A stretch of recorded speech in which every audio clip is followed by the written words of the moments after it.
Friendship is so precious that no one can do without. Nonetheless, it is so demanding that almost nobody has true friends. But what is friendship, basically? Friendship doesn't concern a simple feeling of love, for it is a solid disposition, lasting, which, according to Cicero, shows only when we have consumed a lot of salt together. In short, we find in friendship everything of a virtue.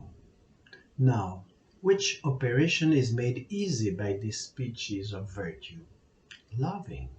Loving one's friend, but loving him with a love of benevolence, loving him for his own good, for the good found in him. Which good? Various realities are looked at as goods. Strictly speaking, the good of whatever entity is precisely its being, the excellence, the perfection of its being. A good doctor, a good musician, a good mechanic, a good man is an excellent one. Now, it happens that this good, measured by the being of an entity, affects whom takes conscience of it. It gets to be loved, it gets to be desired by whom is deprived of it, to please whom enters in possession of it. So the good is also what pleases. Besides, the good spreads by nature. It completes whom acquires it. Therefore, the good is also what serves, what leads everything to its own good, what ensures and completes for everything its being. Consequently, friendship, this love for the friend's good, shows three visages. Instinctively, who pleases, whose company rejoices, is considered a friend. Young people, especially, favor this type of friendship. Yet it is transitory, because based on an accident of the friend, not on his deep being. In the course of life, everyone changes, doesn't please forever in the same way, nor finds his pleasure in the same goods. He is also looked as a friend, the useful person, on whom you can count for what is lacking, your grocer, your doctor, your mechanic. This useful friendship is met later in life, when people realize their fragility, their needs. It is frail, too, as nobody keeps forever the same utility nor the same needs. The fragility and the rooting in a superficial aspect of the friend prevent the delectable and the useful ones to constitute true friendships.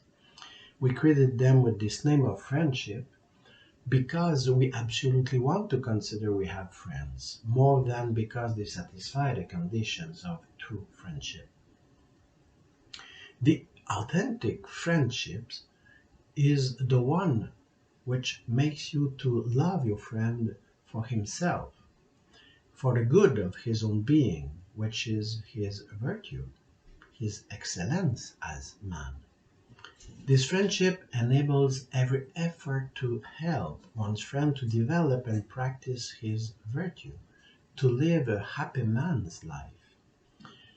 As it is reciprocal, it makes the friends compete as to who will help more the other to his virtue.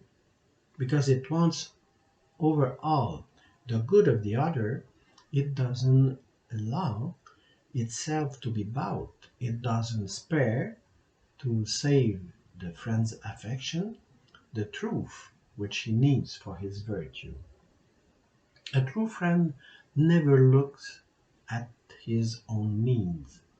So the proverb good accounts make good friends, rather than stating a condition of friendship, is an admission of its impossibility and an exhortation to settle with justice. Sure, the friendship in the strictest sense doesn't exclude pleasure and usefulness.